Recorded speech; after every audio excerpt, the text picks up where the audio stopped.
சரி, நான் உங்களை கேக்குறேன், ஒரு தேர் யாரு செய்யலாம்? தேர் யாரு செய்யலாம்? இறைவன் வரக்கூடிய பக்தர்கள் செய்வாங்க கோவிலுக்கு. ஆமா, அதானே மனிதர்கள் மனிதர்கள் செய்யறதானே? ஆமாமா. எங்க இருந்து செய்வாங்க? எங்க இருந்து தேர் செய்வாங்க? மரத்துல இருந்து, அதற்கு தேவையான பயன்பாட்டுல இருந்தா தேர் செய்வாங்க. இதுக்கு என்ன சொல்றேன்னு தெரியல. எங்க இருந்து செய்வாங்கன்னா தேர் மரத்துல செய்வாங்க. மரத்தினுடைய பகுதிகளை எடுத்து எப்படி தேவையோ அப்படி பயன்படுத்திக்கிறாங்க. ஆமாமா, இதுல மாற்று கருத்து இல்ல. இதுல என்ன மாற்று கருத்து? இது யதார்த்த நடைமுறை. பாறையை உடைச்சு பாறையில ஒவ்வொரு சில்லு சில்லா எடுத்து அதை ஒட்ட வச்சா தேர் செய்ய இப்படி சொன்னா அது நல்லா இருக்காது இல்லையா? அதாவது தெய்வலோகத்துல இருந்து சில சிலைகள், சில சுவாமிகளுடைய விக்கிரகங்கள் பூமிக்கு வந்துச்சுன்னு கதை உண்டு. இன்னைக்கு பாத்தீங்கன்னா ஸ்ரீரங்கத்தில் இருக்கக்கூடிய அரங்கநாதர் அந்த விமானம் ராமனுடைய முன்னோர்கள் பிரம்மனிடமிருந்து பெற்றார்கள் அப்படின்னு கதை உண்டு, ராமாயணம். அதே மாதிரி மதுரை அழகர் கோவில் இருக்கக்கூடிய அந்த அபரஞ்சி தங்கம், திருவனந்தபுரத்தில் இருக்கக்கூடிய சிலை, இதெல்லாம் தெய்வலோகத்திலிருந்து வந்ததா சொல்றாங்க. சரி, இன்னும் நிறைய ஆலயங்கள்ல நிறைய சிலை வந்ததா கதை உண்டு. நான் என்ன கேக்குறேன், தெய்வலோகத்திலிருந்து ஒரு தேர் வருமா பூமிக்கு? இல்ல, பூலோகத்துல மரத்துல தேர் செய்ய இயல்பு. ஆனா தேவலோகத்திலிருந்து தேர் வந்துச்சுன்றியா? தேவலோகத்திலிருந்து வந்த தேர் பூமியில இப்ப எங்க இருக்கு? உன்னையெல்லாம் அந்த உரத்த நாடு இந்த முக்கம் திரும்புறோம்ல, சிவரஞ்சனி சிலைன்னு உனக்கு ஒரு தனி சிலை வச்சாலும் தப்பு இல்லமா. ஒரு கேள்வி கேட்கற, எப்படிலாம் சுத்தி கொண்டு வர்ற நீ? தேவலோகத்தை மொட்டத்தை குழந்தை அப்படி கேட்காம எப்படி செய்வாங்க, எதுல செய்வாங்க, யார் செய்வாங்க? ஆனா இப்படி இறுதி இயல்பு. ஆனா இதுக்கப்புறம் சரி தேர் செய்யறதோடு நீ போய் உள்ள சாமி கும்பிடுறீல, சாமி சிலை பாத்திருக்கியா? பாத்திருக்கேன். யார் செய்வா? சாமி சிலையை சிற்பி செய்வாரு. சிற்பி செய்வார். எப்படி செய்வாங்க? உன் வழிக்கு வர்றேன். எப்படி செய்வாங்க? எப்படி செய்வாரு? உளிய வச்சு அதற்கான ஆயுதங்களை வச்சு செய்வாரு. உளிய வச்சு சிற்பி தன் கண்களால் பார்த்து செய்வதுதானே சிலை. ஆமா, ஒரு சிலை செய்வதற்கு சிற்பிக்கு ஒரு மிக சரியான கரங்களும் நேர்கொண்ட பார்வையும் இருந்தா தானே ஒரு சிலையை சரியா செய்ய முடியும். நிச்சயமா. உன் வழிக்கு வர்றேன். யதார்த்தம் தேர சாதாரணமா மரத்துல செய்யறது உலக இயல்பு. மேல இருந்து தேர் வந்து நீங்க சொல்றீங்களே, மேல இருந்து வந்த தேர் பூமியில இன்னைக்கு இருக்கு. ஆமா, சும்மா வரல. வந்த தேரு நிறைய இதை அள்ளி போட்டு தான் கொண்டு வந்துச்சு. அள்ளி போட்டு கொடுத்து விடத்தான் அனுப்பி விட்டாங்க. இல்ல, உண்மையில என்ன தெரியுமா, நீ இந்த பகுதிக்கு வர்றேன்னா இந்த பகுதியை பத்தி நீ எவ்வளவு விஷயம் பேசுவாயின்னு நான் அதெல்லாம் உன்னிப்பா கவனிச்சுதான் இருப்பேன். அப்படி பொழுது இந்த பகுதி என்னென்ன நடந்துச்சோ அதையெல்லாம் ஒரு மேற்கோள் மறுபரிசீலனை பண்ணிட்டு தான் வந்துட்டு இருக்கேன். ஒண்ணு தப்பு இல்ல. நீங்க வரையில என்ன பேசுவேன்னு தெரியும். தப்பு இல்லம்மா. ஒரு அறிவாளி சந்திக்கும் பொழுது நம்ம அது மாதிரி தயாராகிறத நம்ம காப்பாற்ற முடியும். பறத பார்த்துக்குவோம் அப்படின்னா மொத்தமும் போய் தான் தொலைஞ்சிரும். சரி விடு. ஒரு சிலையை செய்வதற்கு தகுந்த கரங்களும் நேர்கொண்ட பார்வை தானே இருக்கணும். ஆமா. ஆனா கையில இப்ப வில் எய்வதற்கு எந்த அளவு கட்டவரல் முக்கியமோ அதே அளவுக்கு சிலை செய்யறதுக்கும் கட்டவரல் முக்கியம். ஒத்துக்கிறியா? கட்டவரலும் சரி கண் பார்வை சரி இருந்தா தான் ஒரு சிலையை செய்ய முடியும். ஆனா பாருங்க, வள்ளிநாயகம் கட்டவரலே இல்ல, சிலையை செஞ்சுட்டார். ஏடா கட்டவர் இல்ல, சிலையை செஞ்சு விட்டானே அப்படின்னு அவன் கண்ணை நோண்டதுக்கு அப்புறமும் அவன் சிலையை செஞ்சான். புதுசா இருக்கு. கட்டவர் இல்லாம சிலை செஞ்சிருக்காரு. அடுத்து கண்ணு இல்லாம சிலை செஞ்சு, கண்ணு இல்லாம. ஆனா செஞ்ச எல்லா சிலையும் ஒரே மாதிரி. பாத்துங்க, நாங்க மேல இருந்து தேர் வருதுன்னோன்னா அடுத்து இவர் அடிக்கிறாரு பாருங்க. எப்படி நம்ம படிச்சாதான் எதிராளி ஒண்ணு கேட்டாலா அவங்க எதிர்ப்பதமா பொருந்த மாதிரி எப்படி அடிக்கலாம் அப்படின்னு ஒரு எண்ணம் வரும். அப்ப நீங்களும் சோழ நாட்டு பக்கம் வந்திருக்கோம்னு அதுக்கான பதில்களும் கேள்விகளும் தயார் பண்ணி தான் வந்திருக்கீங்க. ஆமா, யார் இல்லைன்னு நானே ஒத்துக்கிறேனே. ஆமான்னு தான் நானும் ஒத்துக்கிறேன். இல்ல, படிச்சிருந்தேன், ஏற்கனவே படிச்சிருப்பேன். ஆனா அதை மீண்டும் ஒரு பரிசீலனை பண்ண, ஒரு நினைவு கூறுவது ஒண்ணு தவறு கிடையாது. நீ சொன்ன மாதிரி தேரு பூலோகத்துல மக்கள் இறைவனுக்காக உற்சவத்துல மூலவர் ஒருத்தர் இருப்பாரு, உற்சவத்துல எல்லா மக்களும் காணும் வகையிலே வெளியில வர்ற தேர் உலா வர்றவர் தான் நம்ம உற்சவர் சொல்றோம். ஆனா அந்த தேரு இந்த பூலோகத்துல இல்லாம மேலோகத்துல வந்து அப்படின்னா ரொம்ப முக்கியம். அங்க தெய்வலோகத்திலிருந்து வந்த தேரு உலகத்திலே நம்ம சோழ நாட்டுல தான் இருக்கு. அதுதான் விஷயம். இல்ல, இவ்வளவு தெளிவா சொன்னா அவங்களுக்கு தெரிஞ்சிடும். ஏன்னா இந்த பகுதிக்கு வந்ததுக்கு அப்புறம் தேர்ன்னு சொன்னா தெரியாம இருக்க போது. ஆனா அது ஏன் வந்துச்சுன்னு ஒரு விளக்கம் இருக்குல்ல. இந்த பூலோகத்துல ஒரு மன்னன் ஆண்டு வந்தான். அவருக்கு முகம் குரங்கு முகம், உடல் மனித உடல். அவர் பேரு முசுகுந்தன் பேரு. அப்படி பேர் வாங்கின அவரு தேவர்களுக்கு உதவி செய்வதற்காக மேலோகத்துக்கு போறாரு, அசுரர்களோட சண்டை போடுறாரு. சண்டை போட்டு தேவர்களுக்கு வெற்றியை வாங்கி கொடுக்கிறார். கொடுத்த உடனே இந்திரன் மனம் மகிழ்ந்து கேட்கிறான், ஐயா எனக்காக உன்னுடைய வீரத்தினால் வெற்றி வாங்கி கொடுத்துட்ட, உனக்கு என்ன வர வேணும் கேள். எனக்கு 2 வர வேணும்னு கேட்டுட்டேன். அதில் ரெண்டாவது வரம் அப்புறம், ஆனால் அது வந்து காலத்துக்கு பிறகு வந்தது. ஆனால் முதல் வரம் நீங்கள் அனுதினம் வணங்குறீங்களே ஈசன், அந்த அந்த சிவலிங்கத்தை என்கிட்ட கொடுங்க அப்படின்னு கேட்குறேன். இவன் பதறிட்டான். நான் வணங்குற சிவனை 1.5 கொடுத்துட்டு நான் எங்கேயா போகிறது சாமிக்கு அப்படின்னு நினச்சி போலியான சிவலிங்கத்தை வணங்குறேன். இவன் கண்டுபிடிச்சிட்டான் இந்த சிவலிங்கம் போலியானதுன்னு. இது மாதிரி மொத்தம் 6 சிவலிங்கம், 6 சிவலிங்கத்தையுமே இது உண்மையான சிவலிங்கம் இல்லைன்னு சொல்லியாச்சு. அப்ப 7வதாக லிங்கத்தை தர்றேன்.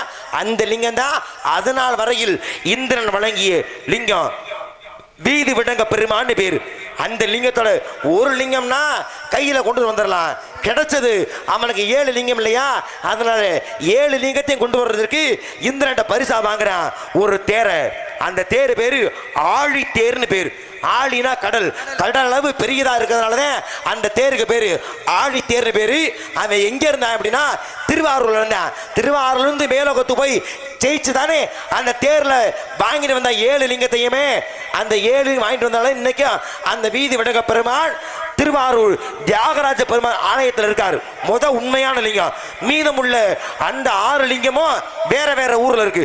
அப்ப மேலோகத்திலிருந்து லிங்கம் வாங்கி வந்தது திருவாரூர் ஆண்டு முசுகுந்த சக்கரவர்த்தி ஆழி தேர. ஏத்துக்கிறியா?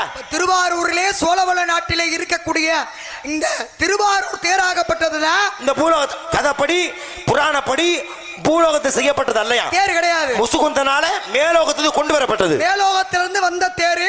அது என்னுடைய உயரம் 96 அடி உயரம், 350 டன் எடை உள்ள தேரு. அதுல 64 தூண்கள் உண்டு அப்படின்னு சொல்றாங்க. நிறைய சிறப்புகள் உண்டு மொத்தத்துல. இப்ப நீங்க என்ன பண்றீங்க? மேற்கோள் காட்டுறீங்க. உன் கேள்விக்கு நான் ஆழி தேர்ன்னு சொல்லியாச்சு, முசுகுந்தன் சொல்லி திருவா. அப்புறம் என்ன நீ இத்தனை அடி உயரம், இத்தனை அடி நீளம்? நான் மேற்கோள் காட்டினா மட்டும் இந்த அம்மாக்கு கசக்குது. ஆசிய கண்டத்திலே உயரமான தேருண்டா. அதோட உயரம் என்ன அப்படின்னு நீ திருவாரூர் மாவட்டத்தில் நின்றுக்கிட்டு நீ திருவாரூர் தேர் தான் உயரமானது, அதெல்லாம் எல்லாருக்கும் தெரியும். ஆமா, புரியுதா? திருவாரூர் மாவட்டத்துல திருநெல்லி கோட்டையில நிக்கிறா.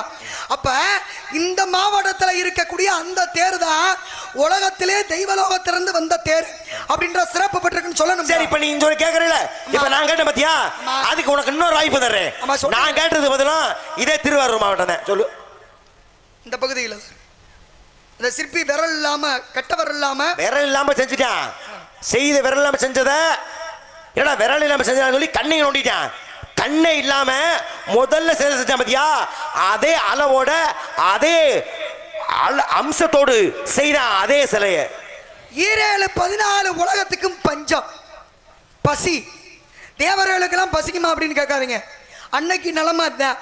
அப்ப தெய்வ உலகத்தை சேர்ந்த காமதேனு அப்படின்னு ஒரு பசு இருக்கு இல்லையா, அந்த பசுக்கு பசி தாங்க முடியல. எந்த தாவரமுமே இல்லையா. அது கண்ணுக்கு விதி வசத்தால ஒரே ஒரு இடத்துல புலால் இருந்திருக்கு. அப்ப அந்த புலாலை என்ன பண்ணி பிடிச்சு சாப்பிட்டு பிடிச்சு, காமதேனு புலால் சாப்பிடலாமா? சாப்பிடக்கூடாது. சாப்பிட்ட பாவம் பூ உலகிலே ஒரு சில பேருக்கு புலால்னா அது மாமிசம். அப்படி. அப்ப அந்த மாமிசத்தை சாப்பிட்டு பிடிச்சு, அப்படி சாப்பிட்டதுனால பூ உலகிலே ஒன்னால உன்னிடம் தோன்றும் பொருளாலே ஒரு சிவலிங்கத்தை செஞ்சு வழிபட்டு அந்த ஊருக்கு அந்த இடத்துக்கு சிறப்பு கொடுத்து விட்டு மீண்டும் இந்த பாவத்தை போக்கி கொண்டு நீ தெய்வலோகத்துக்கு வா அப்படின்னு சொல்லி இந்திரன் அனுப்பிவிட்டார். வந்துருச்சு காமதேனு.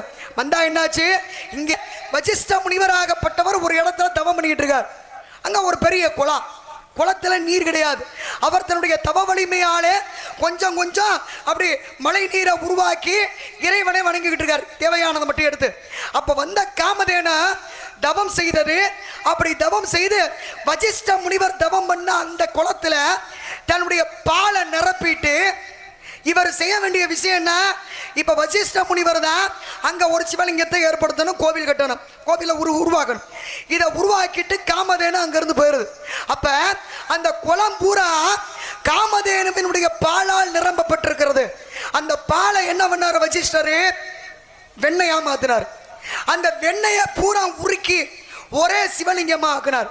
நான் சுருக்கமா சொல்லிடுறேன், எனக்கு இதை பேச வரல, பேச வர்ற விஷயம் வேற. அப்ப அந்த உருக்கி ஒரு சிவலிங்கத்தை செய்தார், அவருக்கு வெண்ணெய் பிரான் அப்படின்னு சொல்லி பேர்.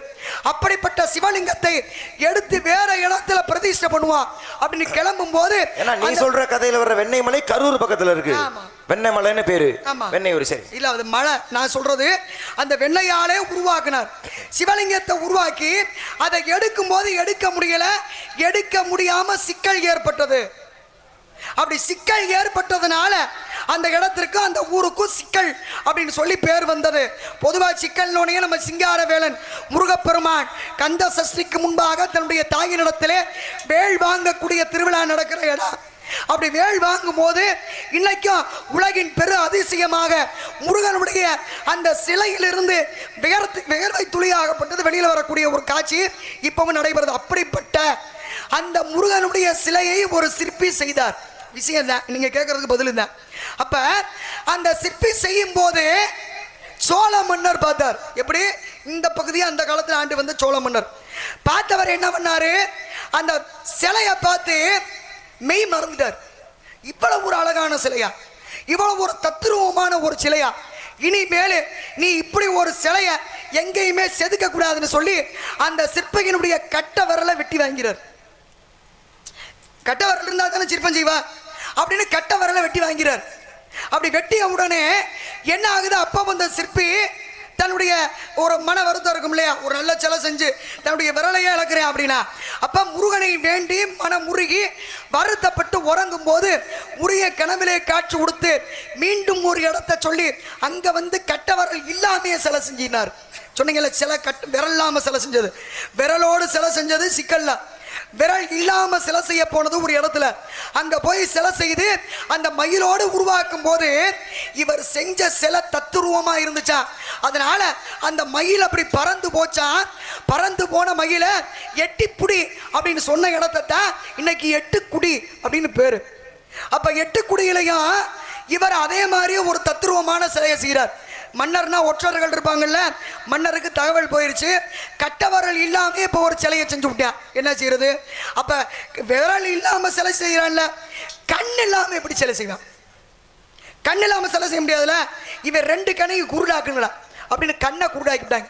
இப்ப கட்டவரலும் இல்ல, கண்ணும் இல்ல, எப்படி சிலை செய்வாரு? திருப்பி முருகனை வேண்டார்.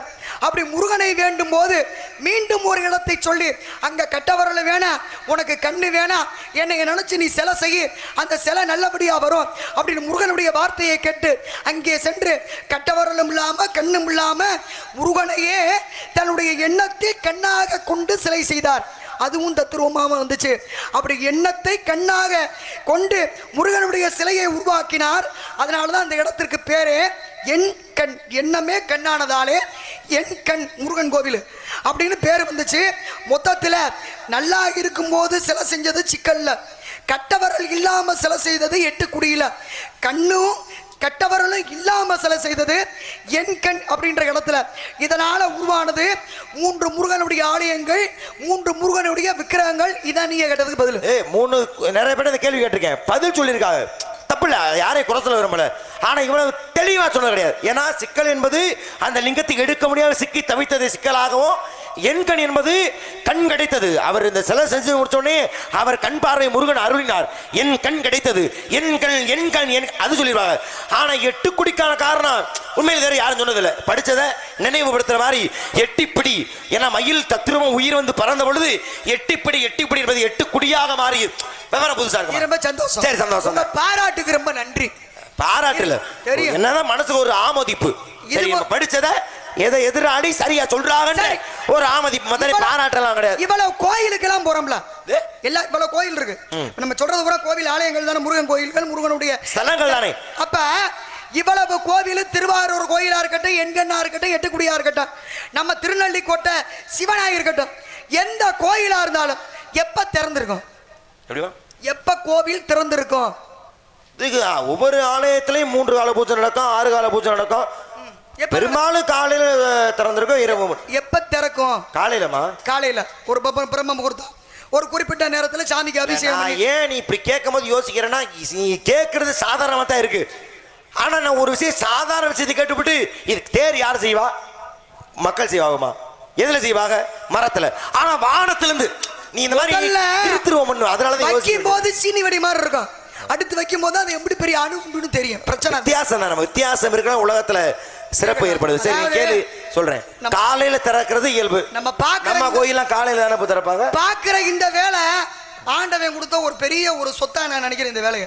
அப்ப இதுல நம்மளால ஏதாவது முடியாது. உசுரே நமக்கு எனக்கெல்லாம் சாவு எப்படி வரணும் நல்லா இந்த மாதிரி உண்ட சண்டை போடும்போது செத்துறணும். நல்லா என் உயிரில் அப்படி பெரிய நம்மளால அப்படிப்பட்ட ஆசை. மேடை செத்தாலும் மேடை சண்டை ஓட்டு 100 வயசு கிழவனார வரைக்கும் சண்டை தப்பு இல்ல. எப்ப சாவுன்னு வந்தா மேடையில சாகணும். அப்படி இருக்கட்டும். அவ்வளவு உயிருக்கு நான் நேசிக்கிறேன். நல்லபடியா வாழட்டும். எல்லாரும் வாழணும் ரொம்ப முக்கியம். அதாவது அப்ப நமக்கு இறைவன் இப்படி ஒரு வேலையை கொடுத்திருக்காரு. இந்த வேலையில ஏதாவது ஒரு நல்ல விஷயம் ஏதாவது தெரிஞ்சதை கொஞ்சம் மாத்தி சொல்ல முடியும் அப்படின்னு அதை பயன்படுத்திக்கலாமே. தப்பு இல்லையா? அதுக்காக கொஞ்சம் முயற்சி பண்றோம்னா அந்த நேரமும் அந்த அறிவும் இறைவன் நமக்கு கொடுத்திருக்காரு. அது இறைவனுக்கு போய் சேரட்டுமே. நல்ல விஷயம் தானே. ஆனா அடுத்த கேள்வி வரப்போது உங்களுக்கு. இப்ப வேணும் ஒண்ணு இல்ல. காலையில தானே கோயில் திறப்பாங்க. மாலை நேரத்துல கோவில் திறப்பாங்க. ஒரு 8 ராத்திரி 8 8:30 அவ்வளவுதானே. 9 மணி விட வைங்க அவ்வளவுதானே. ஆமாமா காலையில தந்து ராத்திரி அடுத்த இது என்ன பெரிய பஞ்சாயத்து உனக்கு. காலையில இருந்து மத்தியானம் வரைக்கும் மாலை நேரத்துல மக்கள் வர்றாங்கன்னு திறக்கிறாங்க. ஆனா நான் கேட்கிறேன் உங்களை எவ்வளவு பெரிய ஆலயமா இருந்தாலும் இரவு நேரத்துல சாத்திடுவாங்க. நான் கேட்கிறேன் என்ன கேட்கிறேன் கேள்வி அதான். காலையில இல்லாம ராத்திரியில கதவை திறக்கிற கோயில் சாமி கும்பிடுற கோயில் எந்த கோயில்? சொன்ன பாத்தியா நீ என்னதான் நல்ல விவரம் பேசினாலும் இந்த மூளைக்குள்ள ஒரு கிருத்திரு ஒண்ணு ஒளிஞ்சிருக்கு. அது எப்பயாச்சும் வெளியே எட்டி பார்த்தே அறியும். என்னதான் எதிராளி பேசுறது நீ ஏத்துக்கிட்டாலும் பேசுற விஷயத்தை நீ ஆமோதிச்சாலும் உன மனசு பொறுக்காது. நீ அதை ஏத்துக்க நினைச்சா கூட என்னோட மூணு என்ன சொல்லும். சிவரஞ்சனி விடாத ஏத்துக்க விடாத உன் பேர் போகுது. அவரை விட்டாத ஏதாச்சும் புடிச்சு காட்டு. அது மாதிரி உன் மூணு உனக்கு உத்தரவிடும் போல. ஏதாவது ஒரு குழப்பம் நல்லா நம்ம பகுதியில் உள்ள ஸ்தலத்தை பத்தி பேசுற இன்னும் பேசு. ஏன்னா தேவாரம் பாடப்பட்ட ஸ்தலங்கள்ல அதிகமான ஸ்தலம் இந்த சோழ நாட்டு மண்ணிலே உண்டு. எத்தனை ஸ்தலங்கள் இருக்கு தாராளமா பேசு. பேச பேச நமக்கு முடியும். சிவபெருமான் சொல்லியிருக்கார் திருவாரூரில் பிறந்தோருக்கு நான் அடிமையன். ஆமா உலகத்தில் பிறக்க முக்தி தரக்கூடிய ஒரு திருவாரூர். பிறக்க முக்தி தரக்கூடிய ஒரு திருவாரூர். ஆமா அப்படிப்பட்ட பால முக்தி மதுரை. இப்படின்னா நீ நினைக்க முக்தி திருவண்ணாமலை நினைத்தாலே முக்தியா. அப்படி பிறந்தாலே முக்தி தரக்கூடிய திருவாரூர் மண்ணுல இவ்வளவு ஸ்தலம் இருக்கு. எத்தனை சிறப்பு இருக்கு. பேசுவான். ராத்திரி திறக்கிறாங்க. காலை ராத்திரி யாரு வர போறா? ராத்திரியில கோவிலுக்கு அந்த ஊர்ல அப்பதான் திறப்பாங்க. அந்த சாமிக்கு ராத்திரி திறந்திருக்கான். காலையில கோயில மூடிடுவாங்க. நமக்கு எப்படி தெரியுமாமா? நமக்கு மூளைக்குள்ளேயும் ஒரு கிறுக்கு இருக்கு. அது எப்படா கேட்கலான்னு யோசிக்கும். நீங்க கிறுக்கணும். ஆனா கிறுக்குன்னு ஆர்வம் இருக்கணும். கேள்வி கிறுக்கு தான் சொல்றேன். ஒரு கிறுக்கு சந்திக்கும் பொழுது அந்த கிறுக்கு வெளியில வரும். இன்னைக்கு உன்னை சந்திக்கும் போது வெளியில வருதுன்னா காரணம் என்ன? உன் பேச்சு அப்படி இருக்குன்னு அர்த்தம். நீ விவரம் பேசும் பொழுது ஏதோ ஒரு கோயில் உலகத்துல 1000 கோயில் இருக்கு. எவ்வளவு லட்சக்கணக்கான கோயில் இருக்கு. ஒவ்வொரு கோயிலுக்கும் ஒவ்வொரு தனி சிறப்பு உண்டு. நீ ஸ்தலத்துடைய பெருமையை பேச நினைச்ச நீ ஒரு கோயில் இப்படி திறக்கிறான்னு கேட்கிற பத்தியா? சரி. ஆனா அந்த கோயில் வந்து எல்லா நாளும் திறந்திருப்பாங்களா? எப்படி அந்த கோயில் நீ சொல்றது எல்லா நாளுமே திறந்திருப்பாங்க. எல்லா நாளுமே இரவுல தான் திறப்பாங்க. இரவுனா எத்தனை மணிக்கு? பொதுவா மாலை ஆகணும். மாலை பொழுது சாஞ்சிரணும். பொழுது ஒரு 6:30 மணி ஒரு 7 மணி வச்சுக்கோ. அந்த மாதிரி இருட்டானா தான் கோயில் திறப்பாங்க. எத்தனை மணிக்கு மூடுவாங்கன்னா பொழுது விடியும் பொழுது விடிய காலத்துல. ஆமா சூரியன் வந்துட்டா சாத்திடுவாங்க. அப்போ கேள்வி சூரியன் வர்றதுக்கு முன்னாடியே சாத்திடுவாங்க. ஆமா அந்தி சாஞ்சோனே திறக்கணும். அந்தி பொழுது வந்தோடனே திறக்கணும். காலை விடியறதுக்குள்ளே விடியும் போது இதானே உங்க கேள்வி. எல்லா நாளும் திறந்திருக்கும்ல. இதே மாதிரிதான் பாருங்க வள்ளி நாயகம் ஒரு கோயில். நீ சொல்றதாச்சும் 6:30 மணிக்கு சாயங்காலம் 6:30 மணிக்கு திறந்துருவாங்க. இல்ல பேய் நடமாடுற நேரம். நீ வந்தேல வெளியில வந்தேல என்ன நேரத்துக்கு வந்த? நான் ஒரு 11-12 மணி ஏறக்குறைய பேய் வர்ற நேரம். அப்ப நீ வந்திருக்க. நான் பேயா? அது சரியா. ஒரு எடுத்துக்காட்டு சொல்றமா. அப்ப ஒரு நள்ளிரவுங்கிறது 12 மணிக்கு சொல்லுவான். நள்ளிரவு 12 மணிக்கு கோயில் திறக்கிறாங்க. நீ சொல்லாச்சு பரவாயில்ல வாரம் முழுக்க. ஆனா இது பாருங்க வள்ளி நாயகம் வாரத்துல ஒரே நாள் திங்கக்கிழமை மட்டும் சரியா நள்ளிரவு 12 மணிக்கு ஒரு கோயிலை திறக்கிறாங்க. எங்க நீ சொல்லு. என்னப்பா பெரிய பிரச்சனையா இருக்கு. உன் பிரச்சனை விடவா நான் எவ்வளவுதான் நம்ம மண்ணு, இந்த மண்ணுக்கான பெருமை, மண்ணுக்கான சிறப்பு நான் சொல்லையா? பேசு. நான் கேக்குறேன். நான் இல்லைன்னு சொல்லவே இல்லையே. ஏங்க? தாராளமா பேசு, இன்னும் பேசு. உலகத்திலேயே யாரும் பிரசித்தி பெற்ற மத்த ஆசிய- உன் காட்சியில ஏன் காட்சி என்ன சொன்னாங்க? எப்பா சீக்கிரம் முடியும்பா, இறக்கத்தை எதிர்பார்க்கிறோம், நான் வரேன், நீங்க பேசுற விவரத்தை எதிர்பார்க்கிறோம். நான் சொன்னா- வரேன், அப்படித்தான் சொன்னாங்க. அதுதான் சொல்றேன். அம்மா, சீக்கிரம் ஆனா இப்ப முடியுமா? சந்திச்சு ஏறக்குறைய அரை மணி நேரம் தாண்டிச்சு. யாரும் ஒருத்தவங்க நேரம் ஆயிடுச்சுப்பா, முடியுமா சொன்னாங்களா? ஆமா. எது அந்த விவரத்து மேல விவரத்தை தெரிஞ்சுக்கணுங்கிறதுல அவங்களுக்கு ஆர்வம். நான் இதை போன வருஷமே பார்த்துட்டேன். நம்ம ஏற்கனவே 1.5 மணி நேரம் போன வருஷம் பேசணும்னு நினைக்கிறேன். 1.25 மணி நேரம் பேசணும். 1.5 மணி நேரம். ஆமா, அவ்வளவு நேரமும் ஒவ்வொருத்த முகத்தை பார்க்கும் பொழுது இன்னும் ஏதோ ஒரு விஷயம் தெரிஞ்சுக்கிட்டோம் அப்படின்ற ஒரு ஆர்வத்தை அவங்க கண்ணுல நான் பார்த்தேன். இதெல்லாம் நல்லா காக்கா பிடிக்கிறிய, அதெல்லாம் இருக்கட்டும். நான் கேட்டது மாலை சாய்ந்த உடனேயே காலை வர்ற வரைக்கும் திறந்திருக்க கோயில் எதுன்னு கேட்டா இவர் அடுத்து எடுத்து என்னை அடிக்கிறார் பாருங்க. அதெல்லாம் இருக்கட்டும். நான் கேட்டது என்னன்னா, நீ சொன்னதாப்புல வாரம் முழுக்க நான் சொல்றது வாரத்துல ஒரு நாள், முதல் நாள் திங்கக்கிழமை, அதுவும் 6-7 மணிக்கெல்லாம் இல்ல, பேய் வர சரியான 12 மணிக்கு கோயில் திறக்காங்க. நீ சொல்லு. கேள்வி நல்லா நான் கேட்கறதுக்கு கொஞ்சம் ஒருபடி வித்தியாசம் புரியுது. கேள்விக்கு ஒரு கேள்வி பதிலாகாது, அது எனக்கு தெரியும். இல்ல ஒரு ஆனா உன் சவாலுக்கு கண்டிப்பா நானே சவால் விட்டே தெரியும். ஒரு விஷயம் நான் ஒரு புதுமையா கேட்கும் போது நீங்க அதுல ஒருபடி கொஞ்சம் மேல போய் இன்னும் கொஞ்சம் புதுமையா கேக்குறீங்க பாருங்க. அது வரவேற்கத்தக்க விஷயம் தான், மதிக்கிறேன். இருக்கட்டும். இப்ப ராமாயணம் இருக்கிறது தெரியுமா? நான் என்ன விவரம் பேச நினைக்கிறேன். ராமாயணம் இருக்குல்ல, ராமாயணத்துடைய கதை, அதாவது ஆசிரியர் உங்க அண்ணன் பேசும்போது சுருக்கமா சொன்னேன், கொஞ்சம் விரிவா சொல்றேனே. என்னதான் கம்பராமாயணம் பேர் இடம்பெற்றிருந்தாலும் கூட நியாயமா அதை எழுதின முதல் ஆசிரியர் யாரு? எழுத ஆரம்பிச்ச ஒட்டக்கூத்தர். அவர் தான் முதல்ல எழுதினவர். அவர் தான் நியாயமான ஒரு அங்கீகாரம் நடத்திருக்கணும். ஆனால் கம்பர் ஜெயிச்சான்றதுக்காக தான் எழுதிய ராமாயணத்தை கிழிச்சு போட்டு போனார். ஆனா உண்மையிலே அந்த ராமாயணத்தின் ஆசிரியர் யாருன்னா ஒட்டக்கூத்தர் தானே. இறுதியாக மீதி இருந்த உத்தரகாண்டம் என்று சொல்லக்கூடிய ஒட்டக்கூத்தர் எழுதிய அதை மட்டும் கம்பர் நிறைய பேர் சொல்லுவாங்க பாதி வரைக்கும் எழுதினாரு. பாதி வரைக்கும் எழுதின அவரு எதுக்கு கடைசி ஆண்ட உத்தரகாண்டத்தை கூட கொடுத்துட்டு போறாரு? முழுவதுமாக எழுதியிருக்காங்க அர்த்தம். உத்தரகாண்டம். ஆனா இன்ன வரைக்கும் ஒட்டக்கூத்தர் ராமாயணம் பேர் இருக்கா? இல்ல. கம்பராமாயணம் பேர் இருக்கு. ஆனா அந்த ஒட்டக்கூத்தருக்கு பெருமை மத்த எதுலயும் கிடைக்காத பெருமை, அவர் பாடிய கவியில கிடைக்காத பெருமை, அவர் எழுதிய நூல்ல கிடைக்காத பெருமை, இது எதுலயுமே கிடைக்காத அந்த பெருமை ஒட்டக்கூத்தருக்கு இந்த மண்ணில கிடைச்சிச்சு. எங்க சொல்லு? ஒட்டக்கூத்தருக்கு ராமாயணம் அவர் பாடிய கவியில கிடைக்காத பெருமை, ராமாயணம் கிடைக்காத பெருமை, ஒரு அங்கீகாரம் இங்க ஒரு சிறப்பு இந்த மண்ணில கிடைச்சிருக்கு. எப்படி நீங்க வரும்போது நினைவுபடுத்த மறந்துட்டீங்களோ வழிநாயகம்? கேட்கும் போதே முகம் வெளியே போகுதே இல்லையா? இல்ல சில பேர் அப்படி இருந்தாலும் கூட நான் எந்த பல எனக்கெல்லாம் பயமே கிடையாது. அப்பெல்லாம் நான் பண்ற ஆளை பார்த்திருக்கேன். நான் எப்பவுமே அப்படிதானங்க இருப்பேன். ஒரு கண் மட்டும் சிவந்து போயிருக்கேன். அதை இதுக்கு நீங்க பாக்குறீங்க? ஆமாமா, எதிராளி கண்ணை பார்த்தா நம்ம பேச முடியும். மிரட்சி தெரியுதா, இல்ல தெளிவு இருக்கா? இதெல்லாம் உங்களுக்கு தேவை இல்லையா? எனக்கு தேவைதான். எதிராளிய திக்குமுக்காட வைக்கிறா. நீ எதை பார்த்து பேசுறா? நீ எதை பார்த்து பேசுறா? சிரிக்காதீங்கண்ணே. அவரே ஏற்கனவே நடுராத்திரில வாரத்துல ஒரு நாள் கோயில் திறக்கிறாங்கன்னு பிரச்சனை பண்ணிக்கிட்டு இருக்காரு. நீங்க வேற சிரிச்சீங்கன்னா அடுத்து வருஷத்துல ஒரு கோயில் எங்க திறக்கிறாங்க கேட்பேன். இன்னும் ஒரு 50-60 கேள்வி தயார் பண்ணி வச்சிருக்கேன் உனக்காக மட்டும். நான் ஒரு 150 தனியா உனக்காக மட்டும் எழுதிக்கிட்டு இருக்கேன். காத்து நேரம் முடிய போறது இல்ல. இன்னும் சனி புடிச்சிருச்சு வச்சுக்கவே விடுறதுக்கு இன்னும் 7, 8, 9 வருஷம் கூட ஆகும் நினைக்கிறேன். சனிதான், நான் சிவரஞ்சனி, அதை ஞாபகத்துல வச்சுக்கோங்க. நல்லா இருந்தா நான் தான் பொங்கு சனி, இல்லைன்னா நான் தான் சென்னை சனி. தெரியுது தான், நீ இதெல்லாம் சொல்ல வேண்டிய அவசியம் இல்ல. அப்ப நான் கேட்கிறேன் உங்களை, சைவ சமய குறவர்கள் 4 பேர் சொல்லுங்க. பெரிய கண்டுபிடிப்பா இதெல்லாம் ஒரு கேள்வியாமா? சொல்லுங்க. கேள்வி அது இல்ல, சொல்லுங்க. கேள்வி அது இல்ல. அது இல்ல கேள்வி. இல்ல அடிப்படையில இருந்து ஆரம்பம் எழுதப்படல. அப்பர் சுந்தரர் மாணிக்க தெரியும் சம்பந்தர். யாரு அப்பர்? அப்பர் சுந்தரர் மாணிக்க வாசகர் தெரியும். சுந்தரர் இல்லையா? மத்த யாரும் பிடிக்காத உனக்கு? வேணாம், எங்க சுந்தரர் தானுங்க. அந்த சுந்தரருக்கு இந்த ஊருக்கு நிறைய பெருமை இருக்குங்க, சம்பந்தம் இருக்குங்க. நான் உங்களை கேட்கிறேன். ஒரு பொண்ணு எடுத்த ஊர் பக்கத்துல தான் இருக்கு. ஆமா, இந்த சுந்தரர் இருந்தாருல, இவருக்கு ஒரு நேரத்துல 2 கண்ணும் தெரியாம போச்சுல. ஆமா, 4 வேத்துல சுந்தரமூர்த்தி நாயனாருக்கு 2 கண். காரணம் என்னன்னா, ஒரு முறை அவர் உணவு கிடைக்கலங்கிறதுக்காக ஒவ்வொரு செடியா போறாரு. அப்ப அது கள்ளி செடியும் தெரியாம அதை உணவு காப்பிக்கும் பொழுது அந்த கள்ளிப்பால் கண்ணில் பட்டுருது. உடனே ஒரு 2 கண்கள் குருடா போச்சு. அப்படியா? இல்லையா? இல்ல இல்ல இல்ல. ஏன் கண்ணு தெரியாம போச்சு? என்னமா போய் இப்ப என்ன பிரச்சனை உனக்கு? இப்ப தெரியுமா? கேள்வி ஏமா என்ன நியாயம் உனக்கு? ஏங்க நீங்க கேக்குறியா? கோயிலை பத்தி கேட்டேன் சொல்லல. ஒட்டக்கூத்தருக்கு இந்த இடத்துல பெருமை எனக்கு இருக்கு. என்ன பயம்னா, என்ன இப்ப என் குரல் இனிமையாவே இல்ல உன் குரல் இனிமையா தான் பிரச்சனை இல்ல. ரெண்டு தொண்டையும் ஒரு தொண்டை தான். பரவாயில்ல, முடிஞ்ச அளவுக்கு கத்துவாங்க. ரெண்டு தொண்டையும் துருப்பிட சொன்னதேன். ஒரே இடத்த கத்தனம் வச்சுக்கவே கேட்கறதுக்கு ஒண்ணும் புரியாது. நான் அதனாலதான் சரி விவரம் பேச நீ தனியா நான் தனியா அப்படி பேச நினைச்சேன். சரி, பேசுங்க. நீ வம்புக்கு தான் எடுத்துக்கிட்டு இருக்க. இல்ல இல்ல ஏய், நீ கேள்விகள் குறியா இருக்கா? ஆமா. நான் ரெண்டு கேள்வி கேட்டிருக்கேன். கேட்டிருக்கியா? இப்ப கடைசியா கேட்டது இந்த மண்ணுக்கான சிறப்பு.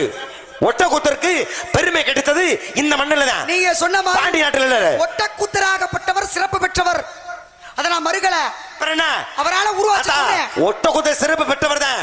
கவி பாடினதுனாலயா, ராமாயணம் எழுதினதுனாலயா? இல்லையே. அதை விட சிறப்பு கிடைத்தது இந்த மண்ணுல. சொல்றேன். ஆனா நான் சொன்னேன் இல்லையா, சுந்தரமூர்த்தி நாயனார். இந்த சுந்தரமூர்த்தி நாயனார் 4 பேத்துல ஒருத்தர். அந்த 4 பேத்துல ஒருத்தருக்கு 2 கண்ணு தெரியாம. சரி, சுந்தரர் இந்த மண்ணுல பிறந்தவர், இந்த மண்ணுல வாழ்ந்தவர், அதை நான் ஏத்துக்கிறேன். அந்த சுந்தர பத்தி உனக்கு என்ன தெரியும்? என்ன தெரியணும்? சுந்தர பத்தி உனக்கு என்ன தெரியும்? என்ன தெரியணும்? யாராருக்கு எங்க மகனா பிறந்தாரு தெரியுமா? ஆமா. எங்க பிறந்தாரு? சடையனாருக்கும் இசைஞானியாருக்கும். எங்க பிறந்தாரு? எங்க பிறந்தாரு? திருநாவலூர். திருநாவலூரிலே சடைய நாயனாருக்கும் இசைஞானியருக்கு மகனாக பிறந்தார். நரசிங்க முனையரால் வளர்க்கப்பட்டார். நம்பி ஆரூர்னு பேர் சூட்டப்பட்டார். நம்பி ஆரூரார்னு பேரு. நான் அதை கேட்கிறேன். இப்ப இத்தனை சிறப்பு சுந்தரரை கொண்டுல. ஆனா ஒரு பழமொழி கேள்விப்பட்டிருக்கியா?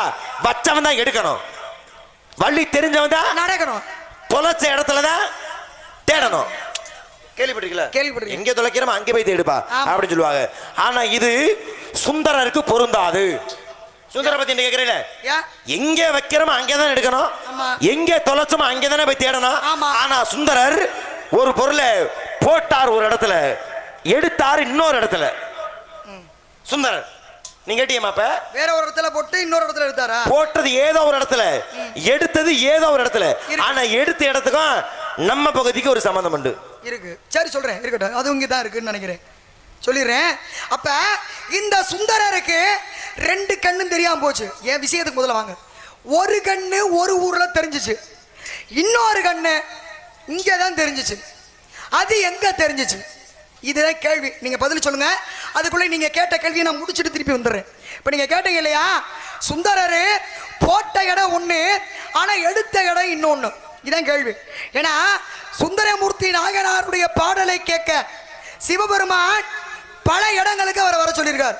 அதுல ஒண்ணுதான் விருத்தாச்சலத்துக்கு வர சொன்னார். அப்ப விருத்தாச்சலத்துக்கு வந்து அங்க இருக்கக்கூடிய விருத்தபுரீஸ்வரர் என்னை பத்தி பாட்டு பாடு அப்படின்னு கூப்பிட்டுருந்தார். இவரு படிக்க ஒரு காசு கேட்டார். அப்படி படிக்க ஒரு காசு பாடி பெறப்பட்ட பொற்காசு 16,000 பொற்காசு. அப்ப இந்த 16,000 பொற்காசை வாங்கிட்டு இவர் என்ன சொல்றாரு சிவன்ட்ட, திருப்பி நான் விருத்தாச்சலத்துல இருந்து திருவாரூர் வர்றதுக்குள்ளேயும் ஊடால எவனாவது வழிவரி கொள்ளக்காரங்க களமாட்டாங்கன்னா என்ன பண்றது? அதனால இந்த பணத்துக்கு பாதுகாப்பு வேணும்னார். உடனே என்ன பண்ணாரு, விருத்தாச்சலத்தில் இருக்கக்கூடிய விருத்தபுரீஸ்வரர் அந்த பகுதியில் இருக்கக்கூடிய மணிமுத்தாறுல இந்த பொற்காச புறம் போடுனார். எப்படி? ஆத்துக்குள்ள போட சொன்னார். அப்ப இவர் கேட்டாரு, ஆத்துக்குள்ள போட்ட இந்த பணத்தை எங்க எடுக்கிறது? நேரா திருவாரூர் போ. திருவாரூரில் இருக்கக்கூடிய என்னுடைய ஆலயமான தியாகராஜ பெருமாளுடைய ஆலயத்திலே கமலாம்பிகா குளர்ல அந்த குளத்துல போய் இறானார். அப்படி மணிமுத்தாறுல பணத்தை போட்டு திருவாரூர் கமலாம்பிகை குளத்துல எடுத்து ஆத்துல போட்டு குளத்துல எடுத்தார். அப்ப போட்ட இடம் ஒண்ணு, எடுத்த இடம் ஒண்ணு. சுந்தரமூர்த்தி நாயனாரோட கதை. மொத்தத்துல மணிமுத்தாறுல போட்டு திருவாரூர் கமலாய குளத்துல எடுத்தார் சுந்தரமூர்த்தி. அதே மாதிரி ஒட்டக்கூத்தருக்கு ராமாயணம் எழுதியதை காட்டிலும் சிறப்பு. சோழ மன்னருடைய அவையிலே புலவர்களாக இருந்ததை காட்டிலும் ஒரு சிறப்பு. தம்மனை எதிர்த்து பாடினால் கிடைக்காத சிறப்பு. என்ன சிறப்பு அப்படின்னா, எதுக்காக பாட்டு பாடார்? கலைவாணி கலைமகள் நினைத்து. அந்த கலைமகளாகப்பட்டவளுக்கு கலைமகள் எப்படி கம்பர சில இடங்கள்ல வந்து காப்பாத்திருக்காங்களோ அது மாதிரி ஒட்டக்கூத்தருக்கு ஒரு இடத்திலே காட்சி தந்தாள். அப்படி காட்சி தந்து சோழ மன்னர் அந்த ஒட்டக்கூத்தருக்காக கொடுத்த இடத்துல ஒரு கோவில் எழுப்பினார். யாருக்காக? சரஸ்வதிக்காக. இன்னைக்கு தமிழ்நாட்டிலேயே சரஸ்வதிக்குன்னு தனியாக இருக்கக்கூடிய ஆலயம் எங்க இருக்குன்னா, நம்ம திருவாரூர் மாவட்டம் பூந்தோட்டத்துக்கு பக்கத்தில் இருக்கக்கூடிய கூத்தனூர். அந்த கூத்தனூர்ல தான் சரஸ்வதிக்கு தனியா கோவில் நம்ம மாவட்டத்தில் மட்டும்தான் தமிழ்நாட்டிலேயே இருக்கு அப்படின்றது மேலும் ஒரு சிறப்பு. எந்த மண்ணை பற்றி பேசும்போது கிடைக்காத ஆர்வம் இப்ப நம்ம ஏறக்குறைய ஒரு 5-6 கதை பேசியிருப்போமா? ஆனா திருவாரூர் இந்த மண்ணு நினைக்கும் பொழுது இன்னும் 50-60 கதை முன்னாடி வந்து விழுகுது. நிறைய விஷயங்கள் இருக்கு. அத்தனை சிறப்பு இந்த மண்ணு கொண்டு நீங்க கேட்ட. அப்ப அது முடிச்சிடுறேன். அப்ப இந்த திருவாரூர் பூந்தோட்டத்துல பக்கத்துல இருக்கக்கூடிய அந்த இடத்துல ஒட்டக்கூத்தரால் கட்டப்பட்ட சரஸ்வதி கோவில். அதனாலதான் அந்த இடத்துக்கு ஒட்டக்கூத்தரால் உருவான ஊரு, அதுக்கு கூத்தனூர் அப்படின்னு பேரு. கூத்தனூர் கோவில் இருக்கே, சரஸ்வதி கோயில், அது ஒட்டக்கூத்தர் கட்டின கோயில். இதுதான் அவருக்கு எல்லாத்த காட்டிலையும் மிக மிக சிறப்பான பெருமையான ஒரு விஷயம். கலைவாணி கோயில்ன்றதுனால இந்த ஆலயத்து போனா எழுதுகோள் இது மாதிரி படிப்பு சம்பந்தமான பொருட்களை பிரசாதமா வழங்குவது இயல்பா இருக்கு. அப்படிப்பட்ட பெருமையான ஆலயம் நம்ம மண்ணில் இருக்குது. சிறப்பத்தை அதே சுந்தர ஆரம்ப சுந்தரமூர்த்தி அவர் மேலோகத்தில் இருக்கும் பொழுது அவர் பேர் ஆளாள சுந்தரர்னு பேரு. அவர் 2 பெண்களை பார்த்து ஆசைப்படுறார். பேரு கமலினி அனிருத்தையார். சொல்லுங்க. சொல்லாம விட்டா அப்ப நீ பாட்டு யோசிச்சு சொல்லலாம், ஒண்ணு தப்பு கிடையாது. பாரு சரி, சொன்னா என்ன தப்பு? கமலினி அனிந்தியார். சொன்னா என்ன தப்பா? கேள்வி யாரு கேட்டா? சொன்னா என்ன தப்பு? நீ கொடுக்கிற உயிர் பிச்சாலும் ஒண்ணு தேவையில்ல. சரி, அப்ப செத்தாலும் மேடையில சத்துக்கிறேன். நீ பதில் தெரியாம வந்து அப்ப நீ நிப்பாட்டு கேள்வி வெக்கம் இல்லையா மானம் இல்லையான்னு கேட்டுக்க. ஏன்னா பதில் கவலை இல்லை, வாய முடிக்கும். சரி, இதை சொல்லி முடியும். அடுத்து வர கமலினி அனிந்தியார் ஆசைப்படுறாரு, சாபத்தை கொடுத்தாரு. இந்த கையில இருந்து கொண்டு இந்த பெண்கள் மேல் ஆசைப்படுறியடா, நீ பூலோகத்தில் மனிதனாக பிறந்து இந்த 2 பெண்களை திருமணம் செய்து கொண்டு பிறகு அதுக்கு பிறகு மேலோகத்தை வாடான்னு சொல்லியாச்சு. அப்படி சொன்னதுனாலதான் பூலோகத்திலே பிறக்கிறார் நம்பியாரூரனாக சுந்தரமூர்த்தி.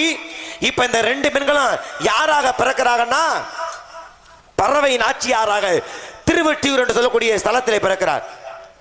சங்கிலி நாச்சியாராக திருவாரூரிலே பிறக்கிறார். முத மனைவி திருவெற்றியூரிலே பிறந்த பறவை நாச்சியார் திருமணம் பண்ணிட்டார். திருமணம் பண்ண அவரு ஒவ்வொரு ஆலயத்துக்கும் போறேன் என்று பதியமாட கிளம்பியவர் திருவாரூர் வர்றாரு. சங்கிலி நாச்சியாரை பார்க்கிறாரு. பார்த்த பார்வையிலே அந்த பெண் மீது கால் கொண்டு திருமணம் பண்ணிக்க ஆசைப்படுறமான்னு சொல்றாரு. ஆனா அவன் என்ன சொல்றா? சிவலிங்கத்துக்கு சத்தியமா நீங்க என்னை விட்டு பிரிய மாட்டேன், சத்தியம் பண்ணுங்க, நான் உங்களை திருமணம் பண்ணிக்கிறேன் அப்படின்னு சொல்றா. அப்ப சிவலிங்கத்தின் சத்தியம் பண்ணி சொன்னதுனால இவர் சிவன் நண்பர் தானே. சிவன் சொல்றார், ஐயா நான் சத்தியம் பண்ணி கேட்கும் பொழுது நீ சிவலிங்கத்தில் இருக்காத மகிழ மரத்து மேல வந்துருன்னு சொல்றார். இவர் சரி ஒத்துக்கிட்டார். இங்க என்ன சிவன் என்ன பண்ணாரு?